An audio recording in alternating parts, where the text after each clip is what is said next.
Ok. Bonjour à toutes et à tous, bienvenue à ce webinaire. Excusez-nous, on a quelques petites minutes de retard, on a eu des soucis de connexion. J'espère qu'on ne sera pas trop embêtés pendant cette rencontre. Donc, vous êtes toutes et tous réunis cet après-midi pour environ 1 heure pour toujours discuter de la création, de la reprise d'entreprise. Donc, aujourd'hui, la thématique va être plus sur le financement, financer ce projet de création, reprise d'entreprise. Donc, je serai accompagnée par ma collègue que je laisserai se présenter plus tard. Donc, moi, je suis Agnès Tosten, je suis responsable à BGE Morbihan.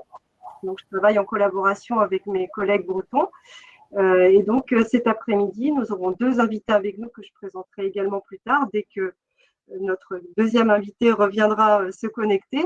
Donc, je vais laisser ma collègue se présenter et c'est elle notamment qui pourra plus voir les questions que vous pourriez avoir pendant cette rencontre, puisque l'objectif, c'est aussi d'interagir avec nos invités. Donc, je te laisse te présenter, si tu veux bien. Bonjour, je suis Anne Benezech, conseillère formatrice à la BGE Finistère. Et donc, c'est moi qui vais faire la modération de ce webinaire cet après-midi. Vous allez voir en bas à droite de votre écran, vous avez des petits onglets, un pour des questions, l'autre pour le chat. Et vous allez avoir la possibilité, du coup, de poser des questions et d'échanger entre vous au niveau du chat pour que moi, je puisse faire remonter les questions à nos intervenants. Donc, pour le fonctionnement, on va le voir juste après, Agnès. Je laisse les intervenants se présenter. Je vous présente Madame Alexandra Bernard de l'entreprise La Bulle qui roule et Monsieur Genetet de l'entreprise Prépro. Donc, je vais inviter Madame Bernard à se présenter son activité, depuis combien de temps vous êtes installé. Et on laissera la parole à Monsieur Genetet. Alors bonjour à tous et à toutes. Donc je m'appelle Alexandra Morvan-Bernard. Il y a un petit oubli, mais c'est normal. Je suis mariée, donc c'est pas grave du tout. Je suis esthéticienne depuis 2006. Revoilà, j'arrive. Je suis esthéticienne depuis 2006, mais j'ai un parcours un peu atypique avec de nombreuses expériences professionnelles. Dans le commerce, voilà, j'ai vraiment parcouru. On a été coupé. Voilà. Je pense que Madame Bernard a des... Bon, c'est bon. Voilà. Et donc, j'ai créé la Bulle qui roule. Je suis auto-entrepreneuse depuis le 1er octobre. J'ai créé la Bulle qui roule, qui est une entreprise de massage bien-être et de soins esthétiques au naturel. Donc, qui propose des massages bien-être. Et il y a des petits soucis. Des massages bien-être, bien sûr, des soins esthétiques au naturel, bien sûr, mais sur 3 concepts d'accueil. Donc, à la ferme, dans une salle dédiée, en caravane, sur des sites partenaires, et avec une chaise ergonomique pour des massages assis, en entreprise ou sur des événements privés. Super, merci Alexandra. J'espère que ça n'a pas trop vous perturber d'être coupé de temps en temps, ça va bien se passer. Et donc, je vais laisser Monsieur Genetet se présenter. Bonjour. Oui, bonjour à tous. Donc Yannick Genetet, je suis expert en financement professionnel, c'est-à-dire que j'accompagne les chefs d'entreprise dans leur recherche et leur montage de dossiers de financement. Donc j'ai un parcours bancaire d'un petit peu plus de 20 ans de banque à la Banque Populaire où j'étais directeur d'agence, directeur de centre d'affaires et pratiquement j'ai fait toute ma carrière sur le pro et l'entreprise. Et je fais partie du réseau Prépro, un réseau national. Et donc vous aussi, vous êtes entrepreneur. Et moi, je suis également entrepreneur depuis presque 2 ans. Voilà, il y a 2 entrepreneurs avec vous. L'objectif de vous avoir invités tous les deux cet après-midi, c'était pour que ceux qui sont avec nous cet après-midi puissent avoir bien sûr, Madame Bernard, votre retour d'expérience sur vous, les propres démarches que vous avez pu faire pour financer votre projet, et puis d'élargir d'aller plus large sur le sujet du financement d'entreprise avec vous, Monsieur Genetet, puisque vous allez pouvoir nous faire retour de beaucoup plus d'expérience aussi, donc ça va être intéressant. Donc pour ma collègue, effectivement, elle vous a expliqué que tout en bas à droite, pour ceux qui sont connectés, donc vous avez la fonction chat où vous avez tous déjà dit bonjour, merci beaucoup. Vous allez également pouvoir, dès maintenant, aller plutôt cliquer dans l'onglet questions. Et donc, dès qu'il y aura une question posée, si la question, effectivement, c'est celle que vous vouliez également poser, vous pourrez voter pour cette question. Donc, je vais peut-être faire un petit test. Voilà, hein, je vais mettre comment allez-vous, hein, c'est simple. Vous n'êtes pas obligé de mettre un point d'interrogation puisqu'on sait que c'est une question. Et donc, la question va s'afficher. Et par exemple, ceux qui ont envie de voter vont pouvoir cliquer dessus plusieurs fois pour, donc là, j'ai voté 3 fois pour faire remonter la question. Voilà, ça pourra vous aider aussi. Donc, on va attendre que Madame Bernard revienne tout de suite. Donc, déjà, si vous avez des questions, n'hésitez pas. Hein. Voilà. Donc, ce sera ma collègue qui fera remonter les questions. Moi, je vais vraiment rester avec nos invités pour cette interview. Donc, par rapport à votre projet, justement, Bernard, vous aviez besoin de fonds pour lancer votre activité. Vous aviez, dès le début, vous saviez que vous alliez avoir besoin d'emprunter, de combien vous aviez besoin, comment vous avez, à quel moment c'est arrivé dans votre parcours finalement? Bah, dès le début, parce que en fait, moi, j'ai fait une formation avec la BGE, une formation avec la BGE déjà, avec Anne-Marine et toute l'équipe de création d'entreprise. Quand j'ai commencé à germer en fait l'idée de créer la bulle qui roule, et du coup, j'avais déjà une idée grâce à cette formation bien précise de ce qu'il allait falloir faire, ce qu'il allait falloir mettre en place. Je suis également travailleur handicapé pour une opération qui a mal tourné à 18 ans. Et donc, j'ai pu bénéficier, et c'est à l'occasion de cette formation que j'en ai entendu parler, d'un accompagnement à GFIP. Donc, voilà, ça a été une petite partie de l'aventure. Je suis tout de suite après la formation à création d'entreprise, je me suis rendu compte qu'il me manquait quand même quelques spécialisation en formation pour le massage. Voilà, parce que j'avais pas massé depuis pas mal de temps, puisque j'avais beaucoup bougé dans mes professions. Et j'ai fait une formation, un RNCP. Et dans ce RNCP, c'est pour ça que j'en parle là, il y avait aussi une partie création d'entreprise.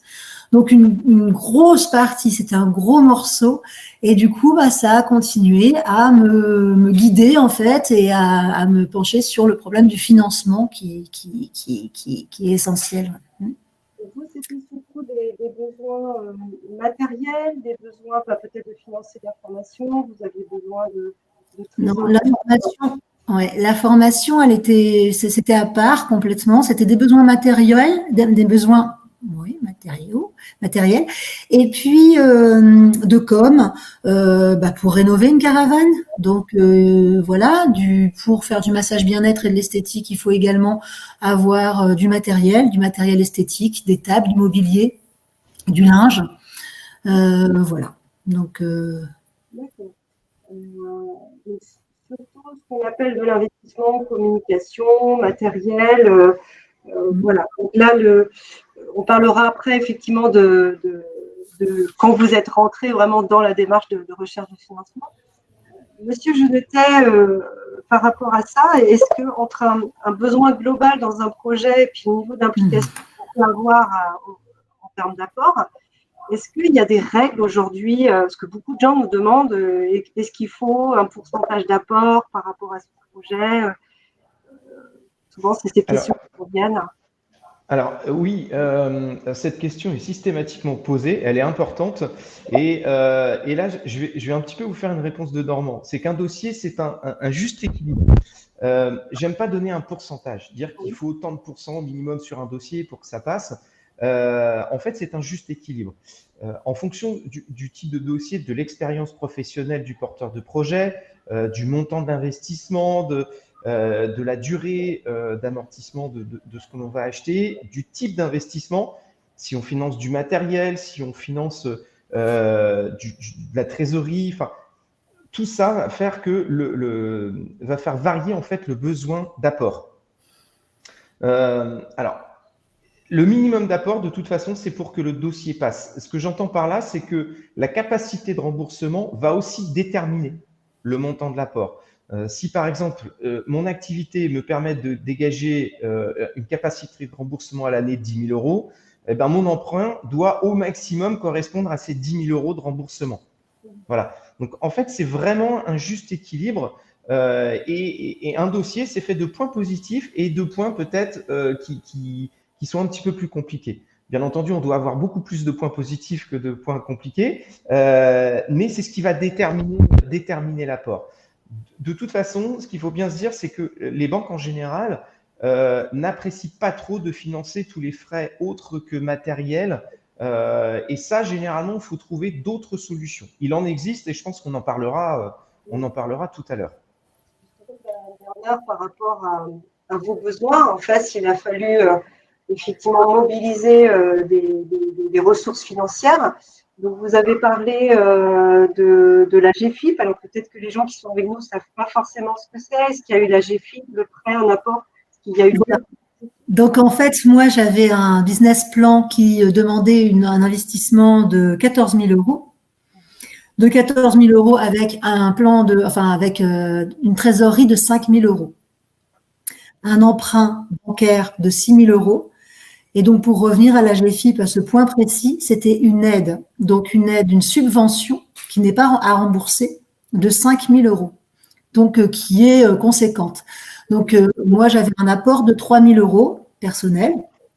Un emprunt que j'ai tenté de faire à 6 000 euros et cette subvention à GFIP de 5 000 euros qui était, je vous expliquerai peut-être plus tard, mais qui était vraiment un sacerdoce, je touchais rien, un sacerdoce à obtenir en fait. J'ai même failli y renoncer.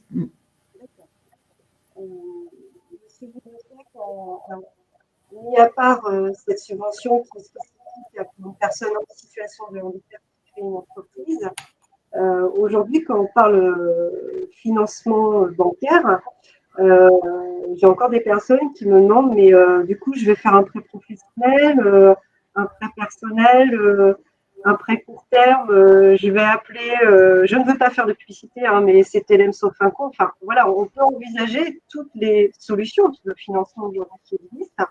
Quelle est la différence entre un prêt professionnel et les autres prêts? Parce que finalement, ça reste un prêt. Oui, tout à fait. Alors, pour que ce soit clair, à partir du moment où vous avez une activité professionnelle, la banque vous fera un prêt professionnel. Voilà, ça c'est important. Alors, quelle est la différence? Alors, pour vous, je serais tenté de dire, l'argent, vous allez l'avoir, vous allez devoir le rembourser de la même façon. On va dire que ça ne change pas grand-chose. Par contre, dans sa mise en place, déjà, ce n'est pas du tout la même réglementation. Le prêt professionnel, la banque va regarder la capacité qu'a votre activité à rembourser ce crédit-là. Un prêt professionnel, c'est en fonction de vos revenus à venir ou que vous avez déjà, parce que il ne faut jamais oublier que quand on se lance dans cette aventure de l'entrepreneuriat, on y va rarement tout seul, on emmène toute la famille. Donc, le prêt personnel, en fait, c'est les revenus du foyer qui vont permettre de le rembourser. Or, quand vous vous lancez dans une activité, ce n'est pas du tout le but. C'est pour ça qu'on va aller chercher un prêt professionnel auprès de la banque. Hein, donc ça, c'est important. Donc, en termes de remboursement, les durées vont varier en fonction du type d'investissement que vous allez faire. Si, par exemple, vous achetez du matériel qui a une durée de vie, je ne sais pas moi, de 3 ans, l'objectif, ça va être de rembourser le prêt sur 3 ans. Parce que peut-être que, je prends l'exemple du véhicule, vous achetez un véhicule, vu le nombre de kilomètres que vous allez parcourir, le nombre de kilomètres qu'il a déjà, si vous vous dites ce véhicule-là, je pense qu'au bout de 3 ans, il faudra le changer, on part sur 3 ans en termes de remboursement. Parce qu'au bout de 3 ans, vous aurez peut-être besoin de refaire un autre financement et l'objectif, c'est de ne pas cumuler l'ancien et le nouveau. Donc, la durée varie en fonction de l'investissement à titre professionnel. Et puis, la réglementation n'est pas du tout la même. Il faut savoir qu'un prêt personnel, on est beaucoup plus protégé par la loi, ce qui n'est pas vraiment le cas sur le prêt professionnel. Par exemple, un prêt professionnel, vous n'avez pas de délai de rétractation. Vous en avez à titre personnel. Ça, c'est le premier point. Ensuite, en termes de remboursement anticipé, c'est la même chose. Vous avez des protections à titre personnel, vous n'en avez pas à titre professionnel. Pour donner un ordre d'exemple, la plupart du temps, un prêt personnel, vous n'avez pas de frais de remboursement anticipé. Un prêt professionnel, en général, ça tourne aux alentours de 5%. Voilà, donc ça n'est pas tout à fait la même chose. De même, souvent, les frais de dossier vont être plus importants à titre professionnel qu'à titre personnel. Et puis, dernière chose, c'est que une banque prête, s'assure d'être remboursée. Je crois qu'on pourra en parler tout à l'heure de ça. Donc, la banque va prendre des garanties. Les garanties ne sont pas les mêmes sur les prêts pro que sur les prêts personnels. J'ai appris des choses. Merci. Alexandra, alors du coup, puisqu'on est bien dans la recherche de fonds, comment vous vous y êtes pris? Toute seule? Vous avez contacté plusieurs banques? Vous êtes allé voir déjà votre banque? Enfin, qu'est-ce qui s'est passé? Il y a eu des difficultés? Alors, un grand nombre de difficultés. Déjà parce que avec cette subvention AGFIP de 5 000 euros, tout s'imbriquait. C'est très compliqué parce qu'il faut en fait monter un dossier qui est lourd et ensuite il faut également, ça bug un peu, hein, je suis vraiment désolée, et ensuite il faut également que tout soit les bons de commande soient fournis avant déjà d'avoir l'accord de subvention. Et pour le paiement de la subvention, il faut avoir tout payé. Donc, il faut déjà ces 5 000 euros-là, on les a pas. Mais il faut aussi avoir un prêt bancaire. C'est une des conditions. Donc, le prêt bancaire, alors c'est pour ça que je reviens sur ce que dit Monsieur Genetet, parce que faire un prêt professionnel ou un prêt personnel, en réalité, faire un prêt professionnel ou un prêt personnel, on n'a pas vraiment le choix. Lorsqu'on n'a pas derrière soi des bagages financiers, quand c'est pas rassurant pour une banque. En l'occurrence, ma situation à moi j'étais en fin de droit. J'avais donc l'ASS, allocation de soutien de solidarité, qui s'élève à 500 euros. Et je m'en fichais. Prêt pro, prêt perso, franchement, pour moi, l'important, c'était d'avoir ces 6 000 euros pour pouvoir avoir ces 5 000 euros. Pour tout ça, ça s'imbriquait. Et j'ai donc été voir ma banque personnelle depuis 20 ans. Et puis, je ne me suis pas allée comme ça. Hein. Je suis allée avec des business plans, avec des dossiers, des choses bien montées. Et puis, vous avez une personnalité un petit peu dynamique et j'y croyais dur comme fer. J'y crois dur comme fer à mon projet. Eh bien, ma banque perso, non, m'a refusé une fois qu'elle a vu avec ses supérieurs. Ça a été une fin de non-recevoir parce que je n'allais pas pouvoir. Elle va revenir, je pense que c'est l'heure. Dans 2 secondes. C'est que je ne pourrais pas, qu'avec les 500 euros, je ne pourrais pas vivre sans mon activité. Mais je m'en fichais puisque moi, c'est mon activité qui allait me faire vivre. J'avais un business plan, j'avais des rentrées d'argent qui allaient être faites et puis c'était ça qui allait me faire vivre. C'est parce que j'avais pas de travail que j'en créais un. Vous voyez? Donc, ça a été ça pendant un temps. Et plusieurs banques comme ça a été… Vous avez plusieurs retours de ce type avec d'autres… Je suis allée voir la banque de mon mari. Donc, mon mari a plus de… Ça a coupé. Je me permets de poser une question qui remonte régulièrement, mais c'est par rapport à ce que Monsieur Genetet disait, notamment sur les frais de dossier peut-être des prêts professionnels qui pouvaient être plus importants, etc. C'était finalement quel était l'intérêt de prendre un prêt professionnel plutôt qu'un prêt personnel si les conditions étaient moins avantageuses? Alexandra, excusez-nous, on s'est permis de poser une petite question. J'ai entendu du chat. Même quand ça coupe. Donc, en fait, vous avez… D'accord. Bon. Alors, en fait, oui. Non, il y a une deuxième petite question que j'ajouterai juste après votre réponse sur justement les potentielles subventions. Est-ce qu'on peut les intégrer dans un plan de financement, même si on n'est pas sûr de les avoir? On entendait Alexandra Bernard qui nous expliquait qu'en plus, certaines subventions pouvaient peut-être parfois être un peu difficiles à obtenir. En tout cas, le montage du dossier était parfois un peu compliqué. Donc, première question, c'est est-ce que c'est finalement plus avantageux de faire un prêt pro qu'un prêt perso? Et est-ce qu'on peut compter et intégrer les subventions même si elles ne sont pas déjà acquises? Alors, pour répondre à la première question, c'est pas toujours une question de choix.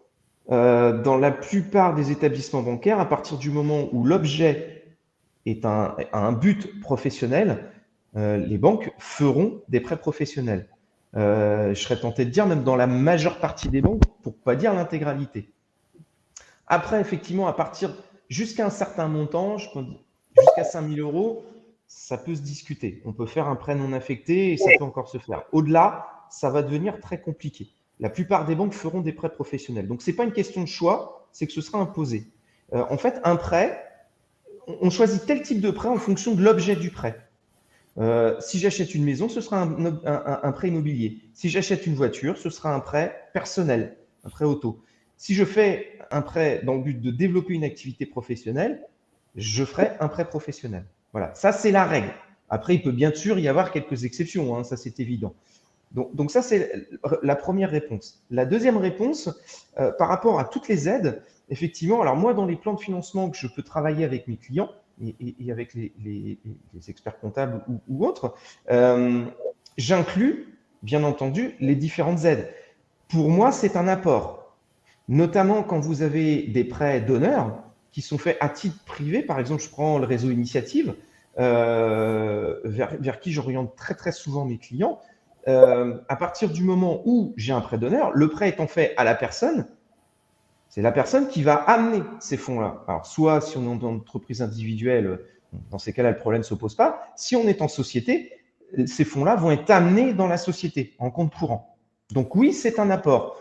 Alors, comment moi je fais quand je présente mes dossiers et quand j'accompagne mes clients? Tout simplement, je vais inclure ce montant-là dans le plan de financement.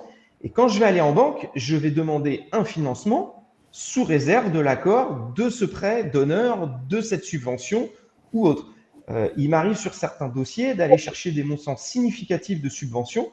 Le plus que j'ai fait, ça devait être aux alentours de 150 000 euros de subventions. Donc ça, forcément, je suis obligé de l'inclure. Et si je n'ai pas ces fonds-là, mon plan de financement est complètement déséquilibré. Donc oui, je vais l'inclure. Et quand je vais aller voir la banque, je vais leur dire, vous me donnez un accord sous réserve que j'ai cette subvention-là. Dès que je l'ai, cette clause-là auprès de la banque est levée. Mais j'ai mon accord de prêt, donc je peux avoir ma subvention. Vous voyez, en fait, c'est le cercle vertueux. C'est plus le serpent qui se mord la queue où effectivement, je comprends tout à fait Madame Bernard, ça peut être vite compliqué. Madame Bernard, non, malgré effectivement cette potentielle aide de la GFIP, qui est donc quand même une subvention, c'est même pas un prêt. Je ne sais pas comment vous l'aviez présenté. Donc, après, vous en étiez à la banque de votre mari. Donc, j'en étais à la banque de mon mari qui, eux, ont fait aussi complètement barrage, en fait. Il y a eu une fin de non-recevoir, malgré tous mes arguments, puisqu'on avait quand même 5 000 euros de subvention, 3 000 euros d'apport pour un investissement de 14 000 euros, un prêt de 6 000 euros. C'était, voilà. Et en fait, j'en étais arrivée, donc ma solution finale, ça allait être l'ADI. J'avais donc commencé à prendre contact avec l'ADI, qui est un organisme qui prête aux personnes qui n'ont pas je n'avais pas la connaissance des courtiers, donc justement. Mais en tout cas, j'ai été vers l'ADI. Et puis, j'ai été au stage à ce moment-là. Et j'ai ma patronne de stage qui me dit « Mais attends, la banque à côté, ils sont super sympas, tu vas voir, vas-y. » Je dis « Je peux pas, je suis en pause de masque. » Non, mais pour vous dire, je peux pas, je suis en pause de masque. Là, j'ai 10 minutes, je peux pas aller voir la banque. Mais si, mais vas-y. Je suis arrivée comme un bulldozer dans cette banque qui était voisine de l'institut où je travaillais. Et je lui dis « Voilà. » Elle me dit « Oh, attendez, on va prendre le temps, on va discuter, mais ça me semble bizarre, votre histoire. » Et quand j'ai été en rendez-vous un peu plus long avec cette femme, elle m'a dit « Mais attends, mais c'est un prêt pro que vous demandez ?» Je dis « Mais je me fiche, moi, pro ou perso. » Elle me dit « Mais pourquoi on vous refuse ?» Et finalement, un prêt perso, ça a pris un peu de temps. Il a fallu quand même, évidemment, en faire référer au prêt perso, c'était moins. Elle me dit, c'est moins qu'une voiture ce que vous demandez comme investissement, comme emprunt. Donc, je vois pas comment ça pourrait bloquer. Et surtout, elle avait vu les 5 000 euros d'AGFIP. Elle avait vu, bien sûr, elle avait aussi vu que j'avais que 500 euros par mois pour vivre. Mais ces 500 euros par mois étaient reconductibles pendant mon activité pendant 1 an. Donc, je ne pouvais pas être moins riche, je pouvais être que plus riche. Et avec 6 000 euros d'emprunt, j'étais à 170 euros de remboursement. Donc voilà, j'ai fini par trouver une banque qui m'a fait confiance et aujourd'hui, elle est plutôt contente. C'était un prêt professionnel? Non, c'est très personnel, c'est pour ça. Ouais. C'est pour ça que, non, finalement, elle m'a dit, mais on s'embête. Pourquoi il s'embête? Enfin, 6 000 euros. Et en fait, voilà comment. C'est pour ça que, bon, ça contredit un petit peu ce que dit M. Jeuneté, mais voilà. Comme quoi, il faut passer par les petits trous de souris parfois. Et il y a un moment donné, effectivement, vous avez cette opportunité. Et donc, de faire appel, même les métiers de courtier en prêt, vous ne connaissiez pas ces acteurs dans le paysage de l'entrepreneuriat, non? Vous n'en aviez pas entendu parler ou Non, pas du tout. En fait, j'ai peut-être des a priori, je ne sais pas. Je me disais, oh là là, alors, si une banque me refuse, alors qu'ils me connaissent depuis 20 ans et que j'ai aucun souci, un courtier, il va encore plus me regarder avec des yeux. Voilà, pour moi, courtier, c'est plus argent, banque, c'est plus proximité. Mais je le dis parce que voilà, je connais pas et j'attends justement que vous me répondiez. Je me permets juste d'ailleurs de rebondir car il y a une question là-dessus, c'est est-ce qu'on peut faire appel à un courtier pour des projets professionnels? Eh bien oui. Ah pardon, vous avez entendu ma question? Oui, je l'ai entendu. Oui, puisque j'en suis la preuve, hein, c'est effectivement mon métier. Alors, à la différence, en fait, c'est pas tout à fait le même métier, parce que souvent, on connaît les courtiers pour les financements immobiliers à titre privé. Ça, c'est quelque chose qui est très répandu, puisqu'aujourd'hui, c'est à peu près 60% des financements immobiliers sont réalisés de cette façon-là. Sur le professionnel et l'entreprise, c'est quelque chose de beaucoup plus récent. On est très peu d'acteurs, finalement. Sur ce marché-là.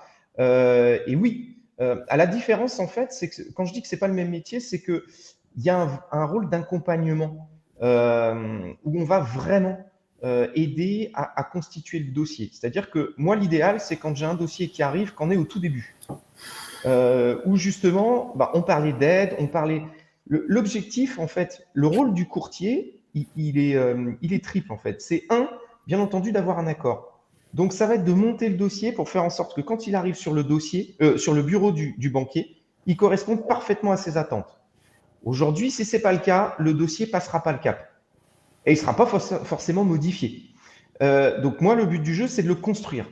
Le co-construire avec tous les conseils du client, comme je le disais, pour avoir un accord. 2, c'est avoir un accord en étant à l'aise financièrement. Ce que j'entends par là, c'est d'avoir la bonne trésorerie pour démarrer.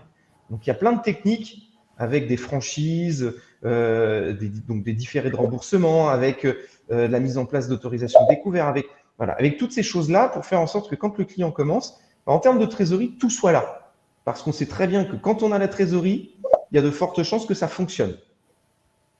Et puis, la cerise sur le gâteau, c'est d'avoir les meilleures conditions possibles. Et là, je retrouve le rôle classique d'un courtier où je vais tout simplement mettre en concurrence, en forte concurrence, les établissements bancaires pour essayer d'avoir les meilleures conditions possibles. Et aujourd'hui, les disparités sont énormes. Et aujourd'hui, par rapport à l'expérience d'Alexandra, est-ce que par rapport, ça fait près de 10 ans maintenant, oui. Est-ce que le profil des gens qui vous contactent, c'est ceux qui ont déjà essayé par eux-mêmes le parcours du combattant et qui se disent « j'y arriverai pas » ou ça va être plutôt des personnes qui vont se dire moi, effectivement, je ne me sens pas suffisamment à l'aise pour aller tout seul défendre mon projet face à une banque, puisque là, on est bien en financeur banque, on passe sur les autres dispositifs. Voilà, quel est le profil, quel est le chemin qu'ont fait les personnes avant? En fait, j'ai tout type de profil. Il y a des gens, effectivement, qui ont contacté leur banque qui vont essuyer un refus et qui viennent me voir.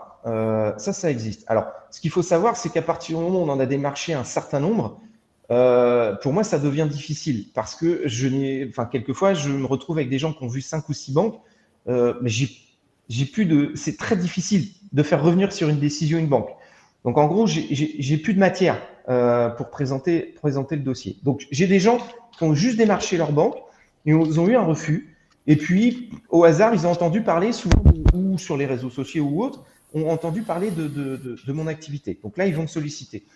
Mais j'ai beaucoup de personnes qui ne se sentent pas à l'aise pour présenter leur dossier. Ça arrive régulièrement aussi, où là, en fait, voilà, ils ont besoin d'être rassurés, ils ont besoin de quelqu'un pour les aider à constituer leur dossier et à le mettre en forme. Donc là, je vais intervenir. Il faut savoir que moi, dans mon activité, depuis presque 2 ans que je fais cette activité-là, j'accompagne très régulièrement des chefs d'entreprise déjà installés depuis plusieurs années. Parce qu'ils maîtrisent parfaitement leur activité, ils maîtrisent un peu moins cet aspect financier. Et pour en avoir quelquefois discuté avec leur banque, sentent que ça risque d'être un petit peu compliqué. Comme je le disais, aujourd'hui, si le dossier n'est pas parfaitement présenté, il ne passe pas. C'est clair. On voit bien qu'on est dans une situation un peu particulière quand même. On sort d'une crise Covid. Là, on est dans une situation avec la crise ukrainienne qui fait qu'on a certaines inconnues pour la suite. Donc, les banques regardent de très près avant d'accorder un crédit. Merci. Alexandra, ce que vous avez dit, votre ressenti par rapport aux premières banques qui ont été démarchées, le ressenti était plus une fin de non-recevoir par rapport à votre situation, ou est-ce qu'il y avait aussi des questionnements sur la viabilité de votre projet? Est-ce que l'argument du refus était plus d'un côté, plus de l'autre? J'arrive, ça va rafraîchir. Alors, pour revenir juste, moi j'avais un dossier qui était quand même super bien monté. La BGE, c'est des pros, c'est eux qui ont monté mon plan de financement. Mon business plan, il était au carré quand même. Donc, il y avait 0 risque. Donc voilà, juste pour dire quand même que qu'est-ce qui a bloqué? C'est pas l'activité. C'est réellement ma situation financière avant, mais sans aucun emprunt. Je veux dire ma situation financière parce que je faisais partie des personnes qui n'avaient rien.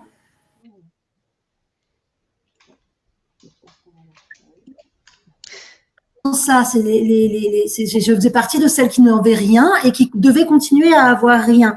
C'est pas, je suis pas une grande militante, c'est pas pour lutter, pour dire, mais c'est vrai ce qui s'est passé. C'est vraiment ça. J'avais 500 € par mois, certes. J'avais devant moi une entreprise qui était viable. Et d'ailleurs, elle l'a prouvé. Ça fait 7 mois que je suis en activité. Ma trésorerie, elle ne se porte que mieux. Elle n'a jamais été en dessous de ce qu'elle devait promettre, donc d'être à 5 000 €, malgré la crise Covid, la crise ukrainienne. Bon, alors, évidemment, il y a mon tempérament, il y a ma com, il y a tout ce que je fais derrière. Il y a un sacré moteur. Mais c'est comme sur le papier. C'est ça que la banque, là où les banques auraient pu vous dire, ok, mais on a besoin de garantie. On fait le scénario catastrophe, finalement, le prix ne tombe pas, mais du coup, vu que c'est un prêt, alors vous êtes en micro-entreprise en plus, donc il y a, à l'époque, à partir du mois de mai, là, ça va un petit peu bouger, mais un prêt même professionnel, monsieur Genetet, vous pourrez peut-être nous dire, mais qu'on signe quand on est en nom propre, quand on n'est pas en société, c'est nous qui devons le rembourser quoi qu'il arrive. Donc, est-ce qu'il y avait eu des garanties, puisqu'aujourd'hui, il y a des organismes comme le réseau Français Active Bretagne qui peut se porter garant aussi, notamment pour les femmes. C'est pas même une garantie sur des produits internes à la banque. Ça n'avait pas du tout été non plus envisagé.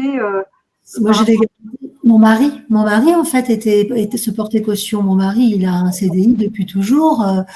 il a une ferme, on a une maison ici qui vaut un petit peu d'argent. Non, non, tout était, il y avait, je ne sais pas, je ne peux pas, voilà, ça a été dit compliqué, c'est juste ça. Moi, je n'ai pas d'explication de savoir pourquoi ça a été compliqué, mais ça a été compliqué.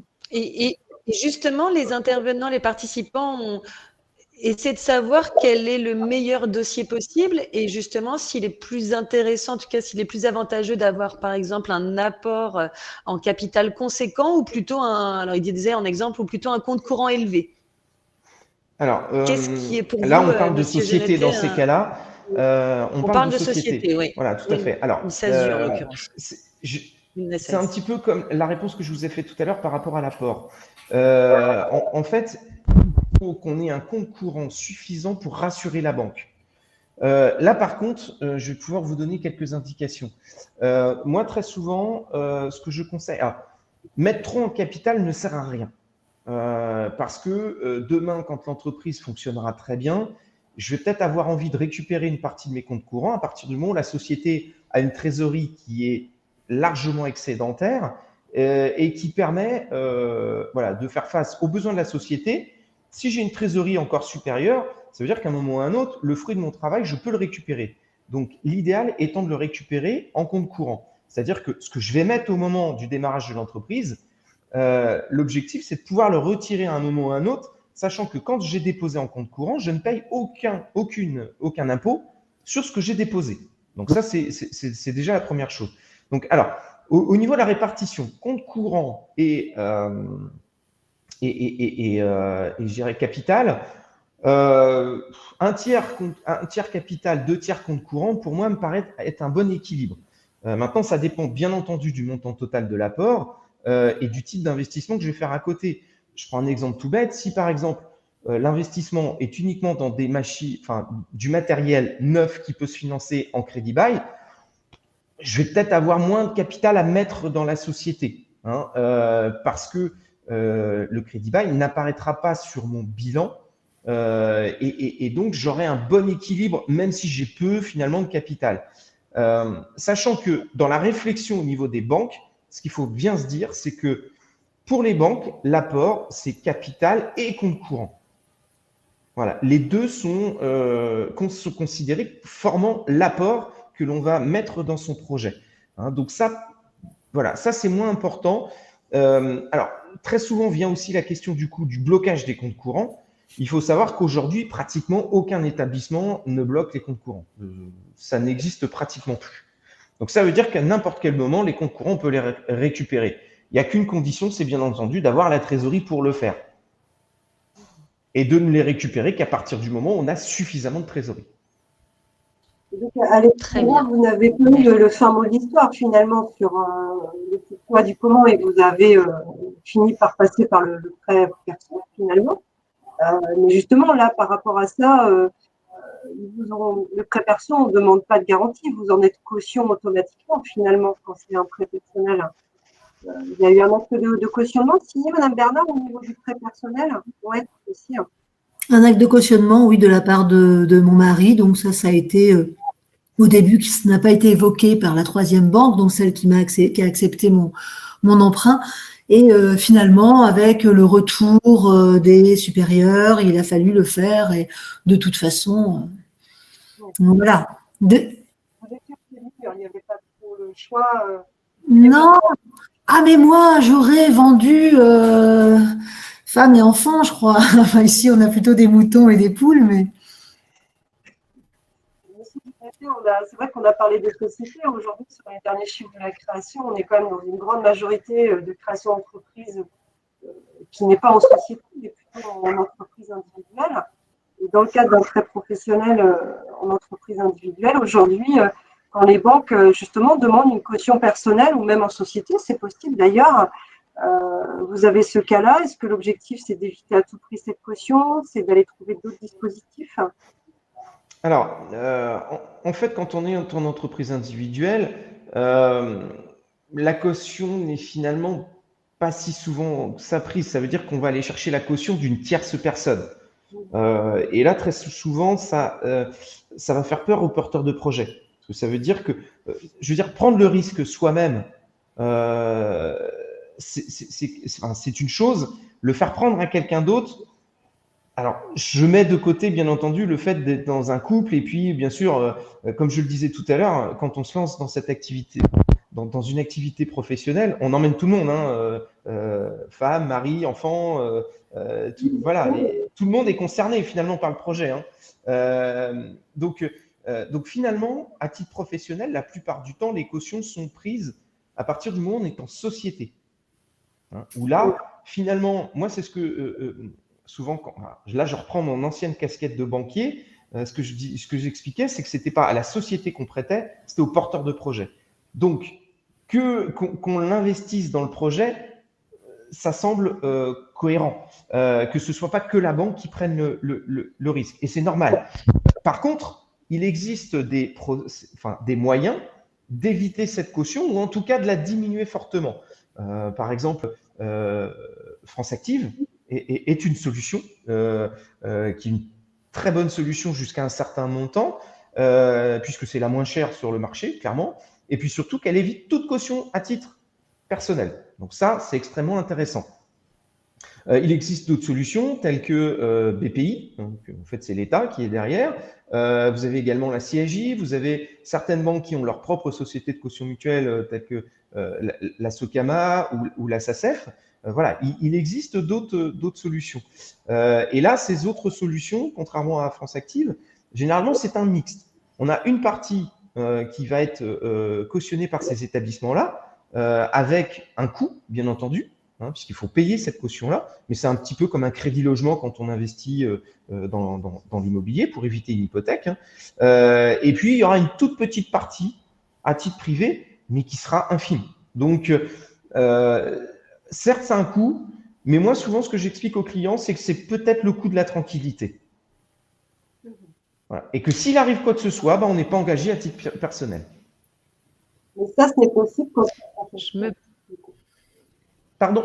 Ce n'est possible qu'en prêt professionnel, ce type de produit. Ah, on est bien d'accord. Exactement. Donc, Alexandra, oui, le prêt perso, vous n'auriez pas pu aller mobiliser effectivement l'accord de prêt bancaire, mais en prêt perso, vous n'auriez pas pu aller mobiliser ces dispositifs. Mais après, demain, en développement. Oui, tout à fait. Tout à fait, mais j'ai même pas encore fini de développer ce que j'ai à développer et tout se passe très bien pour l'instant. Donc, on va attendre un peu. J'ai 3 ans d'emprunt pour revenir sur ce que disait Monsieur Genté. C'est sur 3 ans et j'ai 170 € à rembourser par mois, avec un chiffre d'affaires de 2000, 2200 € par mois. Oui, donc vous n'avez pas mis une épée dans la pièce, une pression à dire il faut que je rembourse mon prêt. Là-dessus, votre objectif, vous, c'est d'atteindre justement l'activité telle que vous l'aviez imaginée aussi, quoi. Ouais. C'est une charge en plus, mais qui ne vient pas trop alourdir les objectifs que vous étiez mis en place. Non, disons qu'il y a zéro risque par rapport à ce petit prêt. Moi, je fais partie des personnes qui ont fait des petits prêts. Je veux dire, il y a des entrepreneurs et des sociétés qui font des grands prêts. Un petit prêt à 6 000 €, c'est comme je vous dis, c'est le prix c'est l'emprunt même pas d'une voiture. Il arrive. Oui, mais au sein de nos réseaux, c'est idem. Hein, on n'a pas des plans de financement. Oui. Oui, il n'y a pas de. Et pour une masseuse bien-être, 14 000 €, c'est beaucoup. Parce que c'est souvent moins. Moi, mes amis qui ont fait des formations avec moi n'ont pas fait 14 000 € d'investissement. Pas non plus. Moi, j'avais été créatrice d'entreprise à 21 ans et j'avais une très mauvaise expérience parce que j'avais pas prévu la trésorerie. Donc voilà, et c'était des crêpes, c'était dans la restauration. Donc j'en ai un petit peu, voilà, j'ai appris de mon erreur. Et là, je voulais vraiment pas partir sans trésor. Voilà, ça c'était vraiment important. C'était vraiment non, je dis cette fois-ci pas la même bêtise et je suis psychorigide, hein, je descends pas en dessous de ma trésor. Alors des fois on me dit mais ça sert à ça. Non, il faut que je fais du chiffre après, j'investis, mais j'ai trop peur. Comme on dit, on surveille souvent sa trésorerie comme du lait sur le feu un petit peu. Hein, on essaie toujours de voir si on est bien par rapport à ça. Et du coup, Monsieur Genetet, parce que à moins qu'il y ait des questions sur le chat. Oui, il y a une petite question qui revient régulièrement, en tout cas qui a eu plutôt pas mal de votes. C'est justement, Monsieur Jenotet, je crois que les participants sont assez séduits par votre offre de service et se disent, moi aussi j'aimerais faire appel à un courtier pour. Alors, je crois qu'il faudrait peut-être repréciser ce que vous faites exactement, c'est-à-dire que au niveau de votre offre de service, ils veulent savoir en fait combien ça coûte et si des organismes comme la BGE ou d'autres organismes pourraient prendre en charge ces services pour le montage financier. Mais voilà, à vous de voir. Est-ce que vous faites un montage financier ou est-ce que vous allez juste faire appel voilà. Est-ce que vous pouvez nous préciser un peu quelle est Oui. votre offre? Combien ça coûte? Est-ce que c'est un pourcentage du montant, un forfait? Et comment financer ça? Est-ce qu'on peut, par exemple, le rentrer dans le plan de financement? Pas sûr. Alors, en fait, moi, mon offre de service, c'est très simple. Je suis là pour complètement décharger les porteurs de projet de l'aspect financier. Ce que j'entends par là, c'est que je vais monter l'intégralité du dossier. Je vais prendre en main le porteur de projet, on va bâtir ensemble le plan de financement. Je vais accompagner le porteur de projet dans la réalisation également. Alors, je ne réalise pas le prévisionnel, je ne suis pas comptable, je reste à mon niveau. Par contre, bien entendu, je vais aider au montage du prévisionnel pour être sûr que tout. On parlait de trésorerie. Ça commence dès le prévisionnel et dès le plan de financement, pour ne rien oublier. Je prends quelque chose de tout bête, c'est que quand je sais qu'un financement va nécessiter une garantie externe, ça a un coût. Bien, il faut l'inclure dans le plan de financement. Parce que si on ne l'inclut pas, ce n'est pas la banque qui va y penser. Et c'est au moment où on aura besoin de le payer qu'on va s'apercevoir qu'on est obligé d'entamer sa trésorerie. Ça, c'est vraiment pas le but. Le but, quand je dis que la trésorerie je vais chercher de la trésorerie, c'est cette trésorerie-là qui est présente une fois que tout est payé et le jour du démarrage de l'activité. Donc, je vais monter tout ça. Je vais réunir toutes les pièces nécessaires à la présentation du dossier. Je vais envoyer le dossier aux banques. J'ai un certain nombre de partenaires. Moi, par exemple, sur le secteur de Vannes, je travaille avec 8 établissements bancaires. Donc, en fait, en un seul dossier, on va toucher les 8 établissements bancaires. Donc, j'envoie le dossier aux banques. Et une fois que les banques ont reçu le dossier, 15 jours après, parce que je leur laisse le temps d'étudier le dossier, j'accompagne mes clients en rendez-vous, puisque systématiquement, on rencontre les banques. Suite à ce rendez-vous bancaire, je récolte toutes les réponses et je fais un comparatif avec mes clients pour qu'ils puissent prendre leur décision, parce que c'est toujours le client qui choisit sa banque, parce que c'est avec cette banque-là qu'il va devoir travailler après. Donc, c'est le client qui choisit son conseiller et sa banque. Et je lui donne en fait toutes les clés pour qu'il puisse choisir en toute connaissance de cause son établissement bancaire. Donc, voilà un petit peu mon service. Combien ça coûte? Maintenant, voilà. Voilà. Donc, en fait, c'est un montant de 2,5% avec un forfait minimum de 3 000 € que j'inclus bien entendu dans le plan de financement. Ça veut dire que ça n'est pas apporté en plus, ça fait partie du plan de financement, comme les frais de garantie, comme les frais de dossier, comme les différents, comme la trésorerie. Donc, je l'inclus dedans. Ce que j'ai coutume de dire, c'est que jusqu'à 120 000 €, c'est ce que je peux constater, moi. Je sais que mes honoraires sont amortis par les économies que je vais faire. En dessous de 120 000 €, c'est un service pur et simple. Je ne peux pas garantir de les récupérer. Sachant qu'aujourd'hui, on a quand même des disparités relativement importantes sur les taux. Je n'ai pas forcément mis à jour par rapport à ça, parce que c'est assez récent finalement. Mais voilà, moi, c'est ce que je dis, jusqu'à 120 000 €. À partir de 120 000 €, je sais que généralement, je rattrape sans problème ces frais-là. Et c'est inclus.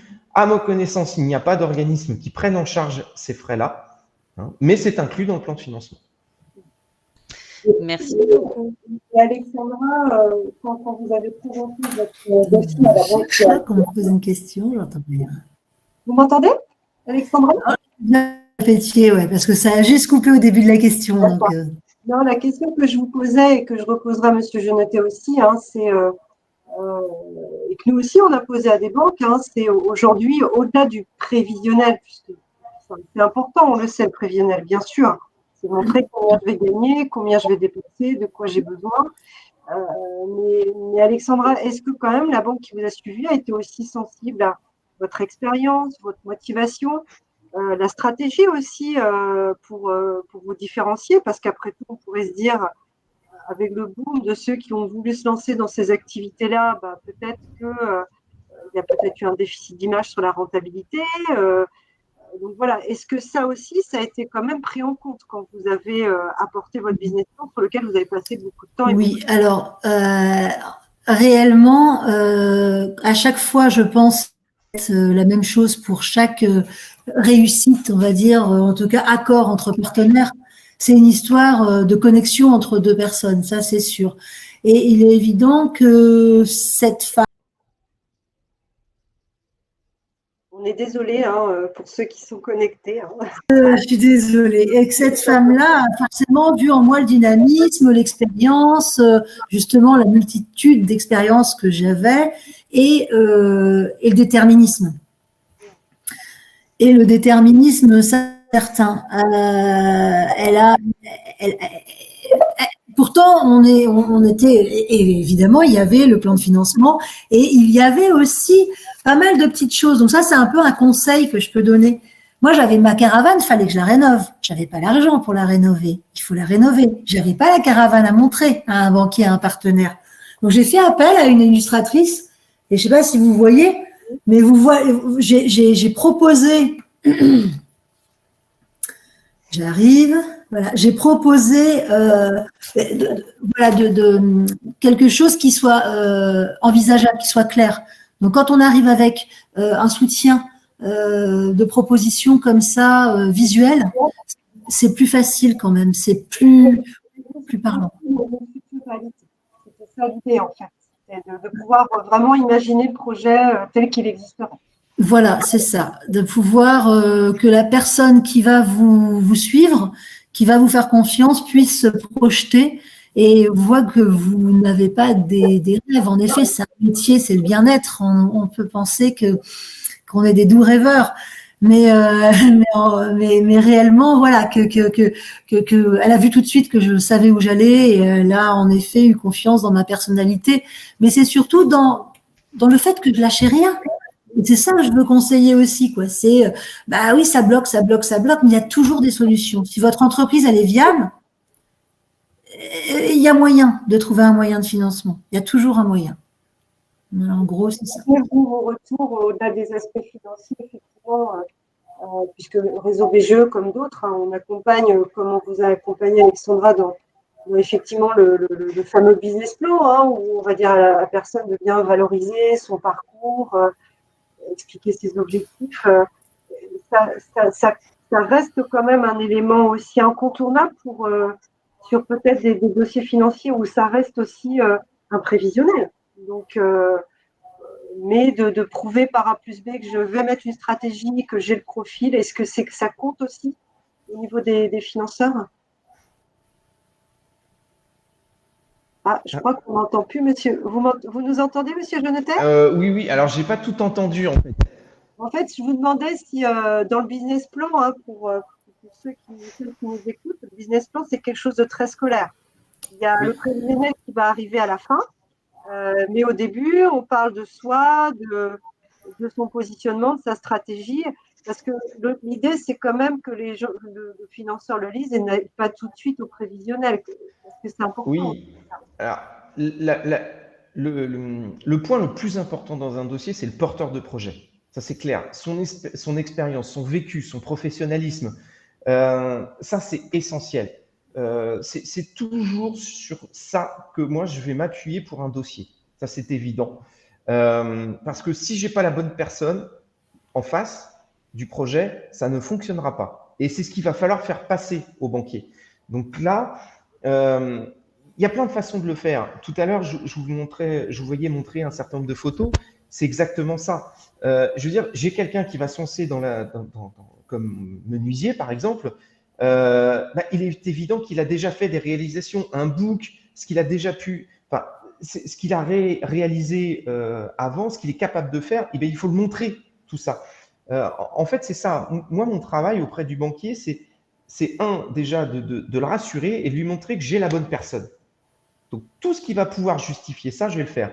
Et puis, au niveau du montage du prévisionnel, c'est de montrer que le chiffre d'affaires que l'on annonce est tout à fait réaliste.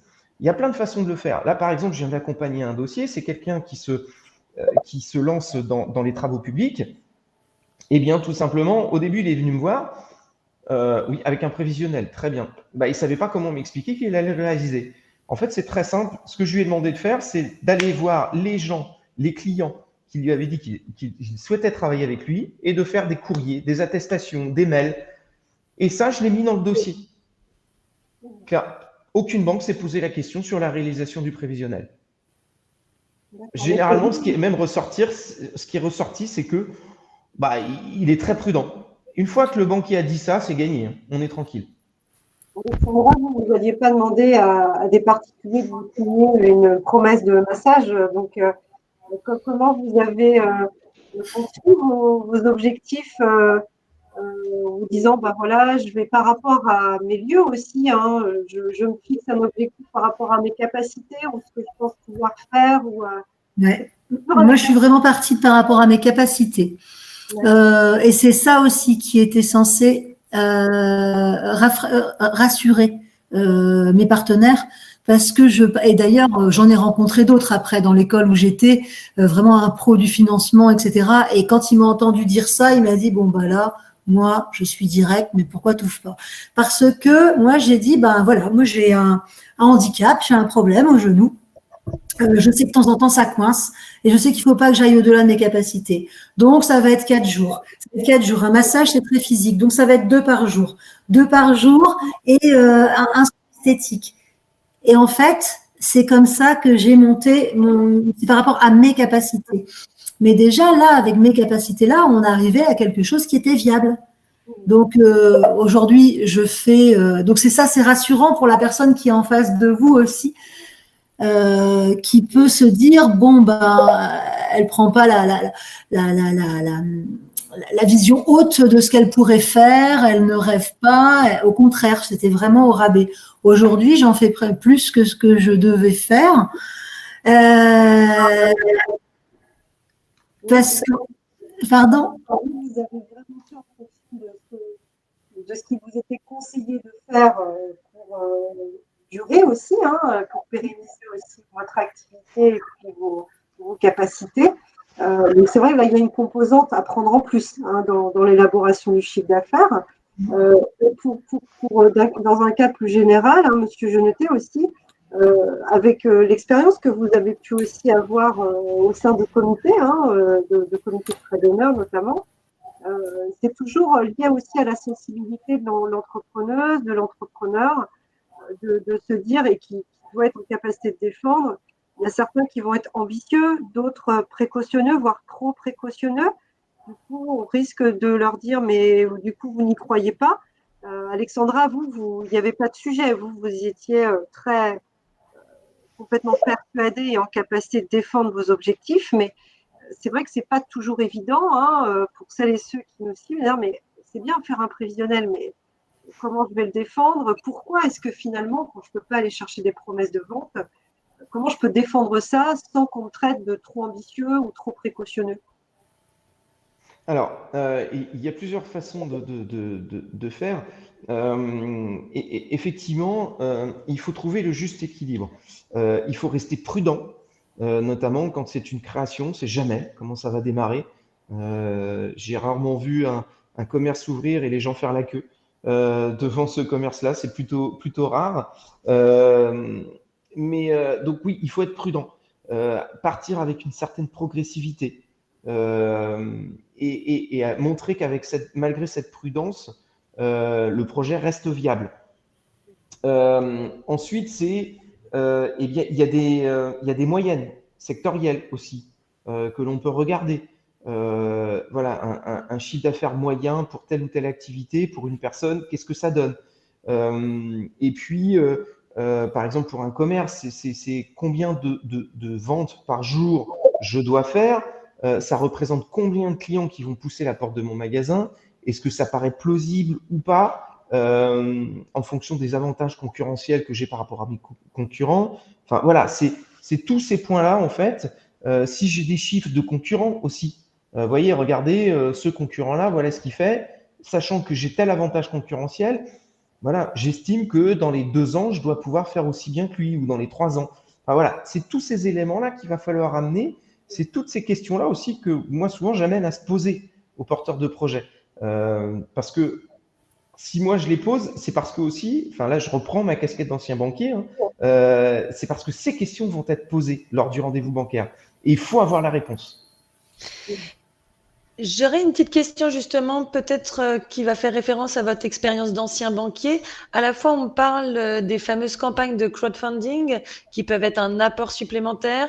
Est-ce qu'elles peuvent déjà asseoir un petit peu l'apport personnel et être peut-être aussi synonyme d'une garantie d'une clientèle, en tout cas d'un soutien du projet, d'un engouement du projet? Ça, c'est la première question. Et la seconde, c'est on cherche aussi sur les manières de financer des équipements et on parle de crédit bail. Est-ce que, par exemple, pour de l'achat de matériel à hauteur de 10 000 €, un crédit bail suffirait? Alors, pour le crowdfunding, oui, clairement, c'est un point positif, à condition que la campagne soit réussie. Ça, c'est essentiel. On est Et une d'accord. campagne réussie, c'est du travail. Ça se fait pas comme ça. C'est-à-dire que la communication, enfin voilà, c'est quelque chose de suivi. On y est plusieurs fois par jour. Enfin, c'est un vrai travail, hein. Donc oui, c'est un complément d'apport. Et oui, c'est extrêmement rassurant pour les banques à partir du moment où ça fonctionne. Attention juste sur une chose, c'est que très souvent, c'est une avance sur chiffre d'affaires. Donc ça doit être anticipé aussi. Hein. C'est-à-dire que ce que j'aurai là, je risque de ne pas le retrouver après. Hein. Donc il faut être quand même prudent par rapport à ça. Mais oui, c'est un plus dans le dossier et c'est considéré comme du quasi-apport par les banques. Hein, donc ça, c'est important. On a démarré en retard, donc je ne vais pas couper tout, mais il nous reste encore quelques minutes pour le webinaire. Ouais. Donc, on était au crédit bail. Alors, crédit bail. Donc, crédit bail, oui, c'est tout à fait possible. C'est un très bon mode de financement à partir du moment où on peut le mettre en place. Et attention, parce qu'on ne peut pas toujours. Dans la quasi-totalité des cas, ça doit être du matériel neuf. Entre les établissements bancaires, le montant minimum va varier. Ça peut varier entre 5 et 8 000 € en fonction des banques. Le coût du matériel. Donc, c'est un très bon financement. C'est pas plus cher qu'un crédit classique aujourd'hui. Par contre, le gros avantage, c'est qu'en fait, il faut savoir que pendant toute la durée de vie du matériel, vous n'êtes pas propriétaire du matériel. Ça veut dire qu'en termes de garantie, ça ne coûte rien, puisque la garantie est toute trouvée, le matériel appartenant à la banque. Si jamais je ne peux pas rembourser, la banque récupère le matériel. Donc, c'est un très bon outil et qui, en fait, nécessite moins d'apport qu'un crédit classique. Toujours pareil, je vous disais tout à l'heure au tout début de l'intervention, c'est qu'un dossier, c'est un juste équilibre. La banque prend beaucoup moins de risques avec un crédit bail, donc forcément, elle sera moins exigeante en termes d'apport. Voilà. Alors, je passe outre le fait que c'est un très bel outil fiscal, parce que ce n'est pas forcément ce qui va nous intéresser le plus aujourd'hui, mais voilà, moi, j'adore le crédit bail, c'est un super outil et je l'utilise très souvent dans mes plans de financement. Mais c'est matériel neuf ou quasi neuf.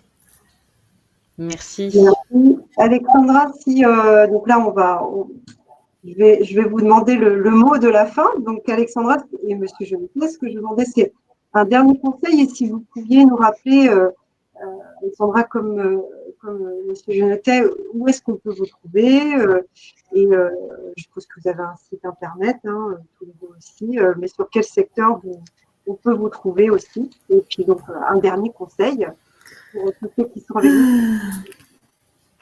Alors, moi, le mot de la fin, vraiment, le conseil que je peux donner bon, évidemment, ça, vous l'avez compris, c'est de rien lâcher, d'être pugnace quand on croit à un projet, de vraiment faire tout ce qui est en son pouvoir pour le mener à bien.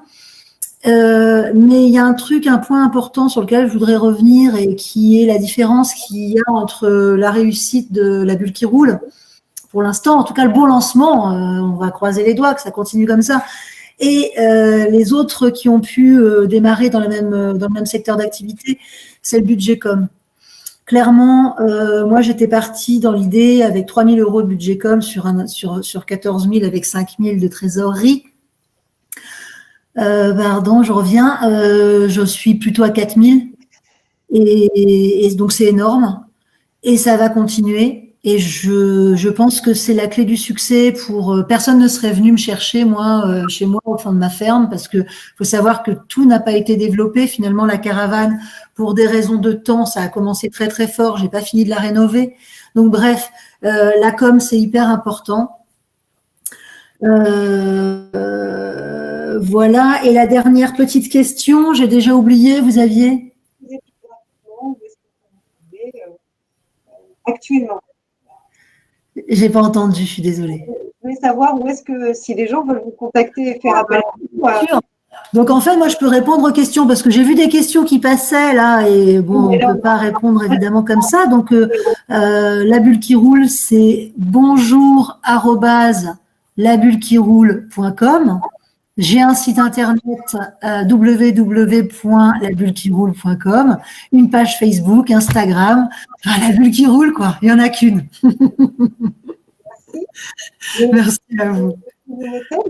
La fin, un dernier conseil, et puis où est-ce que, sur quel secteur géographique aujourd'hui vous travaillez, et si vous avez des critères au niveau de votre organisation aussi, à l'échelle plus large. Alors, 2 conseils. Le premier, c'est trésorerie. On n'en a jamais trop. On n'en a jamais trop. Ça, c'est la première chose. Donc, la renforcer le plus possible. La deuxième chose, c'est ne jamais oublier la partie commerciale. Là, on a parlé de beaucoup de choses. C'est comment je vais me faire connaître, comment je vais vendre mon service, mon produit. Très souvent, c'est un défaut que j'ai dans les dossiers de mes clients, et ce sur quoi je suis souvent amené à les faire travailler. Parce que il faut bien savoir vendre son produit, bien savoir vendre son service. Ça, c'est essentiel. Où me trouver? Alors, moi, je travaille sur tout le Sud-Bretagne et sur l'autre secteur de la Bretagne. J'ai un de mes collègues qui fait exactement la même activité que moi, avec qui je pourrais bien entendu mettre en relation. Pour me contacter, c'est assez simple. C'est yannick.genetay, @prepro.fr. Vous pourrez m'envoyer un mail et bien entendu, si vous avez des questions, me les poser, je pourrai y répondre.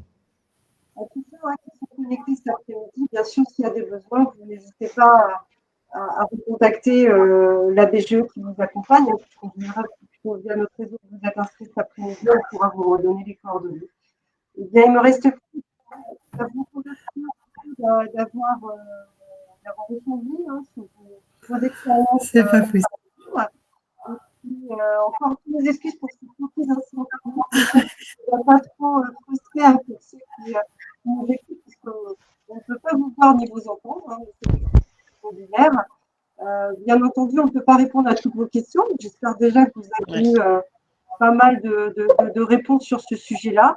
Et puis, je vais laisser ma collègue également conclure. Et puis, vous aurez un replay de ce webinaire qui sera disponible dans les prochains jours, soit sur vos templates bureau virtuel, mais également sur YouTube, puisque BGE Morbihan a une chaîne YouTube. Alors, on n'est pas des youtubeurs de folie, mais n'hésitez pas à vous abonner ou en tout cas à mettre un pouce bleu si vous êtes bien sûr sur YouTube. Merci à tous. Donc, je laisse également le mot de la fin à ma collègue. Merci. Oui, merci à tous. J'espère que j'aurai réussi à remonter l'ensemble alors pas toutes vos questions, mais l'essentiel de vos questions, et que nos intervenants auront pu y répondre et que ça vous a un petit peu éclairé dans ce monde complexe, un petit peu du financement, mais on le sait, qui est essentiel pour nos projets. Merci à tous, bonne continuation, et surtout, n'hésitez pas à revenir vers vos conseillers référents si vous avez d'autres questions. Bonne journée. Bonne fin de journée. Au revoir. Merci. Merci. Merci, au revoir. À bientôt.